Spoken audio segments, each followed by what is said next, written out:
Considering that 25 years ago there was really no such thing as a compact crossover segment, it has, in that 25 years, now become the most popular segment in Canada. So here we have two of the most popular mainstream crossovers available.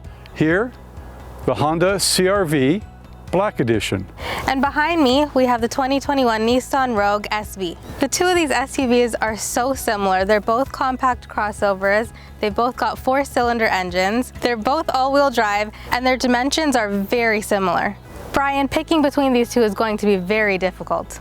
Yeah, it is. The only real difference is price, because we have a top line Black Edition at a little over $43,000 versus the SV, which is the mid-price edition for Nissan, but with the premium package, a little over $37,000.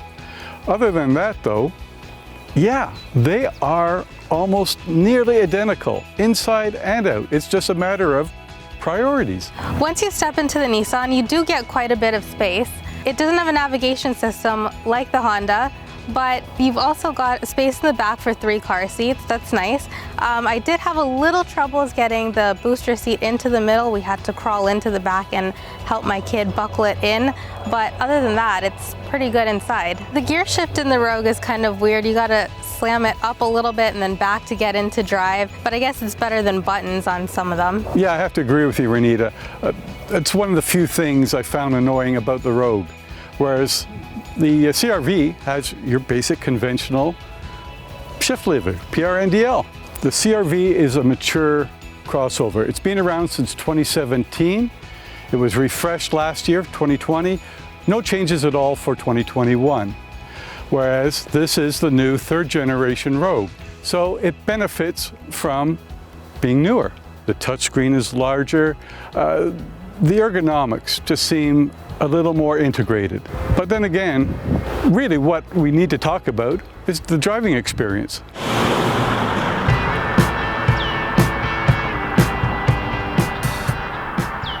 The drives of both of these models are pretty similar, but I find that the Rogue actually gets a stiffer drive. It's a lot more, it's heavier to drive, but I think it makes you feel a little more secure. It's almost like driving a minivan. Conversely, the CR-V is a little bit smoother and the gas pedals are a little easier to push. It's a little more car-like, but I actually prefer the heavier version. I get your point, but you know, I found that neither of these vehicles had a soft ride.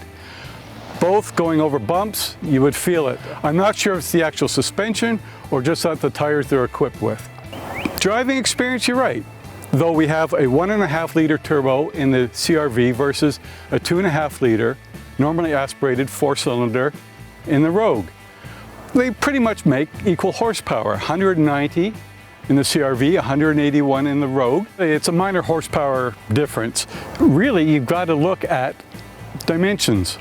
Honda has always been very generous with backseat room, which you find in the CR-V. Yes, I can fit behind myself. I'm a leggy 6'1".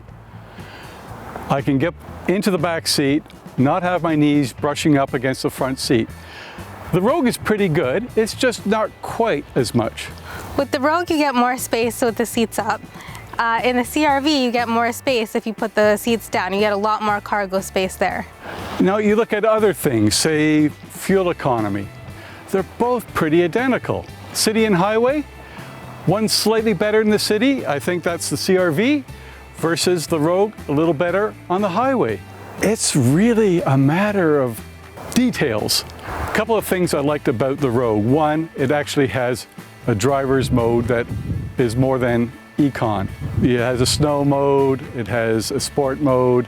What I like about the CR-V in particular is that there's 6 trim levels. So, you know, if you don't like one, you just can move up slightly to the next and be perfectly happy.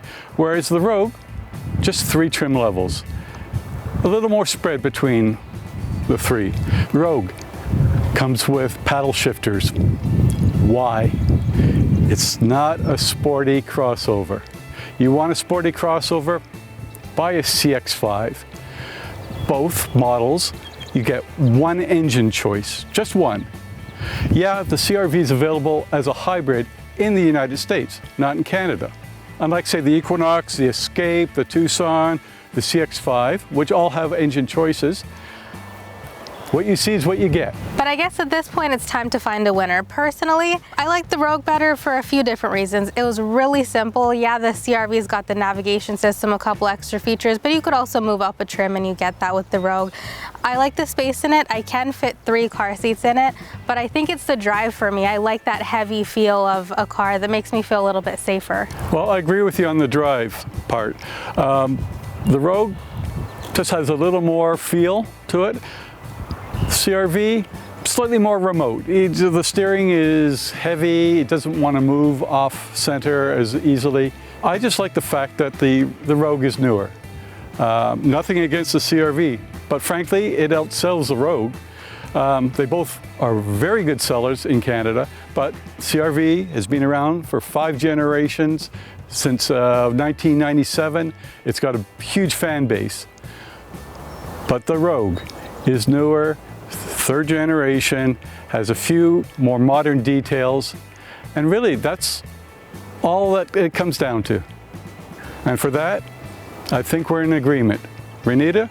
The winner of this comparison is the Nissan Rogue. For Driving.ca, I'm Renita Narain. And I'm Brian Harper. And for more crossover reviews, don't forget to follow us on Instagram and Twitter.